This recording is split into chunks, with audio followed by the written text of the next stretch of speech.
नमस्कार, muse Himachal TV में आपका स्वागत है। मैं हूं आपका दोस्त शुभम सूद और आप देख रहे हैं इस समय उपमंडल बैजनाथ धानक से लाइव तस्वीरें। और हमारे साथ खास शख्सियत मौजूद हैं, यहां के पूर्व विधायक मुल्खराज प्रेमी जी। आइए उनसे आपका साक्षात्कार करवाते हैं।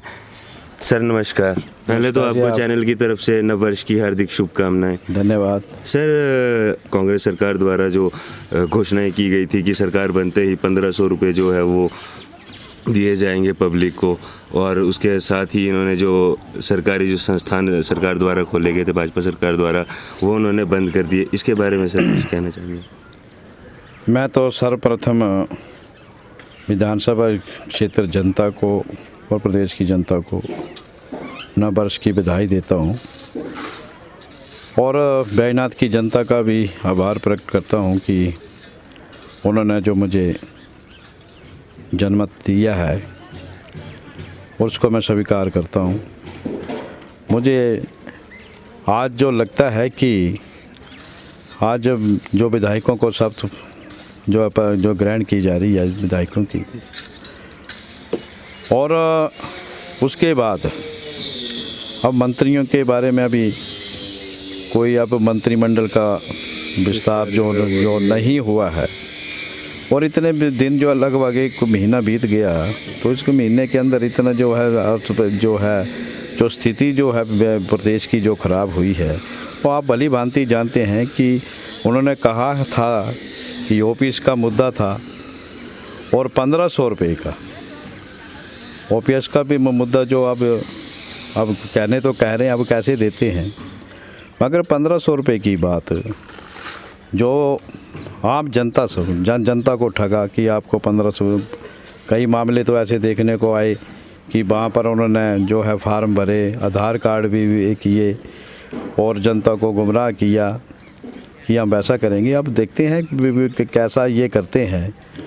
मगर जितने भी संस्थान जो खुले थे, आज संस्थान जो सुचारू रूप से काम करना वहाँ पर शुरू हो गया था, स्टाफ आ गए थे, मगर सभी शिक्षण संस्थानों को, ज़्यादातर जो 500 से ऊपर शिक्षण संस्थानों को बंद किया गया। ये बहुत प्रदेश के लिए बहुत ही दुर्भाग्यपूर्ण जो है। ये एक पहले जो मुझे लगता है कि पहली बार हिमाचल प्रदेश में देखने को मिल रहा है। तो ये एक हमारे लिए एक चिंता का विषय है। तो यही मैं कहना चाहता हूँ कि 10 गारंटियाँ को कहाँ से कैसे क्या करें। अब एक बात उन्होंने कहा ही है कि युवाओं को जो है 5 वर्ष में 5 लाख युवाओं को जो रोज़गार के अवसर प्रदान करेंगे, मगर 1 लाख जो है वो 1 वर्ष में। मगर अब कैसे देते हैं, कितने लोगों को, युवाओं को रोज़गार के अवसर देंगे, जब ये तो आने वाला समय ही बताएगा। मगर एक चीज़ पहले भी बात थी कि जब हमारी धूमल सरकार थी, धूमल सरकार चली गई, तो उस समय जब कांग्रेस की सरकार बनी थी, तो जो जनता के बीच में ये लोग गए थे कि हम आपको हर घर में नौकरी देंगे, मगर वो नौकरी नहीं मिली। वो जनता को रोज़गार के अवसर जो है अवसर नहीं मिले। उसके बाद जो फिर से भारतीय जनता पार्टी की सरकार जो है बनी थी, तो माननीय पूर्व में मुख्यमंत्री रहे जयराम ठाकुर जी ने रोज़गार के अवसर को भी प्रदान करने के लिए कोशिश की। मैं तो सिर्फ अपने बैजनाथ विधानसभा क्षेत्र की बात करता हूँ, तो हमने जो मांगा वो मिला। और एक शिक्षण संस्थान जो है ITI जो हमारे छोटा बंगाल के लिए, गरीब जनता के लिए दी हुई थी, उसको भी डीनोटिफाई कर दिया। तो इससे हम वहाँ पर गए, जनता में काफ़ी रोष था। तो ये ऐसी अब आने वाले समय में कॉलेजों की बात भी कर रहे हैं, स्कूलों की बात भी कर रहे हैं, तो कौन कौन विषय जो है इसके बाद आएंगे तो देखने को मिलेगा। अब जनता को लग रहा है कि जो हमने जो सरकार को वोट दिए हैं वे हम क्या करेंगे, ये देखने को मिल रहा है। आप देख रहे हैं कि 1500 रुपये कब मिलेगा, सर जैसे मैं आपसे माफ़ी चाहूँगा रोकने के लिए, जैसे बीच में जब आप विधायक पद से हटे तो आपने जो उद्घाटन और शिलान्यास किए हुए थे, तो सुनने में आ रहा था कि वो पट्टिका भी जो है वो कांग्रेस के कार्यकर्ताओं द्वारा वो तोड़ी गई थी। तो सर जिस प्रकार से ये ओछी राजनीति कांग्रेस की सरकार जो है वो हिमाचल प्रदेश में बनते ही कर रही है, तो इसके बारे में क्या कहेंगे? देखिए, वो तो है, इनके मन में तो बात है, बदले की भावना से काम करना ये इनका मुख्य उद्देश्य रहा है। हमने 5 वर्ष में किसी के साथ भी कोई भेदभाव से, बिना भेदभाव से काम किया। हमने कभी किसी को नहीं पूछा और हमने जो हमारे पास आया उसके हमने काम करने का जो है काम किया। और जनता को, वो जनता जानती है कि अभी जो मेरे कार्यकाल में हमने किसके साथ कोई ऐसा भेदभाव नहीं किया है। और अब बदले की भावना से अब आपके सामने है ITI की भी जो उसके पटका को तोड़ा गया जी। चकड़ी में जी। एक मझारना में उसमें जो है JEE का एक कार्यालय का जो हमने फाउंडेशन स्टोन रखा था उसको तोड़ा गया। उसके बाद एक जो हमारा बनिया से एक संसाई रोड के लिए नगेट रोड जो है वो बरसों पुराना था, मगर उसमें जो अब हम नबार्ड के तहत उसको बनाने, उसके भी माननीय मुख्यमंत्री जी की भूमि पूजन की जो शिला रखी थी उसको भी तोड़ा गया। तो अब इसमें इनमें तो है, अब इनको लेके हम करेंगे कि क्या करेंगे। आपने देखा है कि डेवलपमेंट के काम में हमने कोई कमी नहीं छोड़ी है। जी। अब रेलवे ओवर ब्रिज बन रहा है, आपके सामने है, और उतलाड़ा होली का मार्ग का जिसकी हमने शुरुआत की है, जो काफ़ी वर्षों से ये काम नहीं हो सकता, और फॉरेस्ट की क्लियरेंस करा के और सारा जो हमने मामला कम से कम 1 अरब रुपए की राशि जो इस विधानसभा क्षेत्र को लाए हैं, तो ये छोटी बात नहीं है। अब ये यहाँ धानंग बोर्ड जो है बाया शगूर होके एक बड़ुआ में एक पुल का निर्माण, यहाँ रोड का काम, और ऐसे कई रोड हैं जिनका हमने जो है, चाहे चढ़ियार की बात हो, चाहे छोटा बंगाल की बात हो, कहीं किसी प्रकार की, अब चढ़ियार में डिग्री कॉलेज देना वहाँ की ज़रूरत है, वहाँ पर दिया। अब ये प्रधानमंत्री ग्राम सड़क योजना के तहत नौरी सड़क का निर्माण भी जो होने जाए उसका भी टेंडर हो गया है। और बैजनाथ के लिए अपना सीवरेज और पानी के लिए पेयजल स्कीम के लिए 116 करोड़ रुपये की राशि का प्रबंध किया। बस अड्डे का निर्माण के लिए बजट का प्रबंध किया है। कौन सा काम छूटा है? तो सर बाकी कांग्रेस के कार्यकर्ता कहते हैं कि जो है वो पूर्व विधायक ने जो है वो विकास कार्य नहीं करवाए, और जैसे कुल्लों के काम है, ठीक है जी, ये तो हमारे अपने कार्यकाल में चला दिया है। अब बार बार पे जो फेसबुक में डाल रहे हैं कि हमने ये चला दिया वो चला दिया, ऐसा कुछ नहीं है। और डिवीज़न जल शक्ति विभाग का यहाँ पर लाना कार्यकर्ता तो कहते हैं जी। अगर जब अपने कार्यकाल में कोई काम किया होता तो मानते।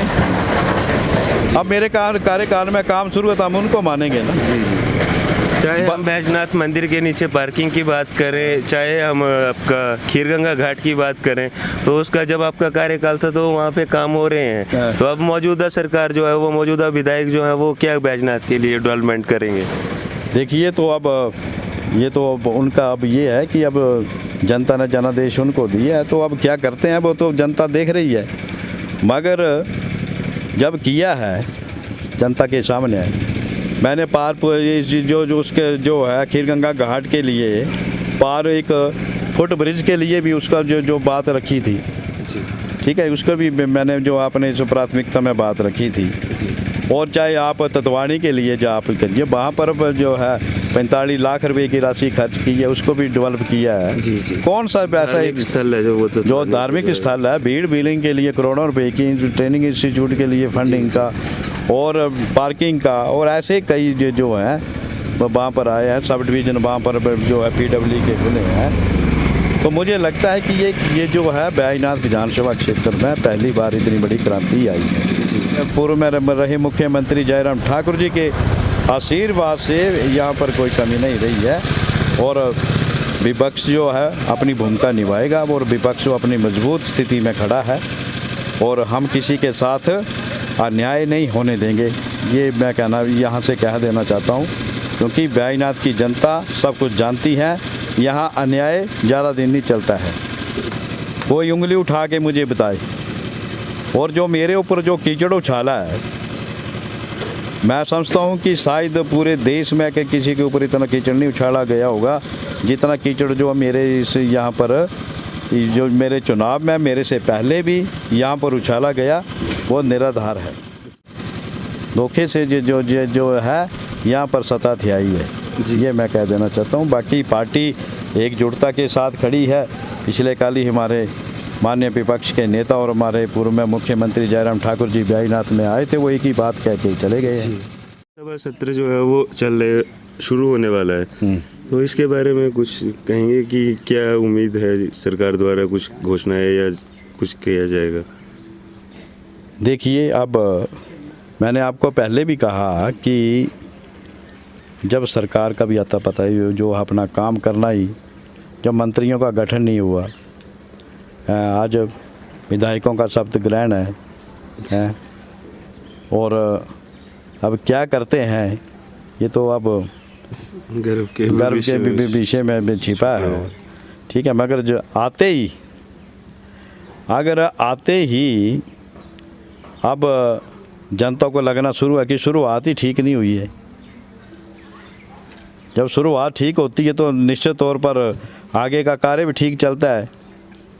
जब आते ही कई मंत्रियों का जो गठन ना होना, विधायकों को शपथ जो समय का ना होना, और जो 10 गारंटियां हैं उनके ऊपर जो है विचार कर रहे हैं कैसा कर रहे हैं, मगर ये काम नहीं होना, वे कैसे चलते हैं वो अब समय बताएगा। सर, जैसे कि हम पपरोला के सौंदर्यीकरण की बात करें, चाहे वो रेन शटर हो गया, चाहे वो पपरोला के ट्याला हो गए, और बाज़ार का सौंदर्यीकरण जो है वो आपके द्वारा जो करवाया जा रहा था, तो उसके बारे में सर कुछ कहना चाहेंगे? उसके बारे में क्यों नहीं कि देखिए, मैं हर चीज़ को खूबसूरत बनाना चाहता हूँ। और जब मैं विधायक बना था तो पपरोला का वो रेन शटर था जहाँ पर लोग खड़े होते थे, बारिश लगी होती थी और बारिश के उस रेन शटर के अंदर छाता लेके लोग खड़े होते थे। इससे बुरे दिन क्या हो सकते थे?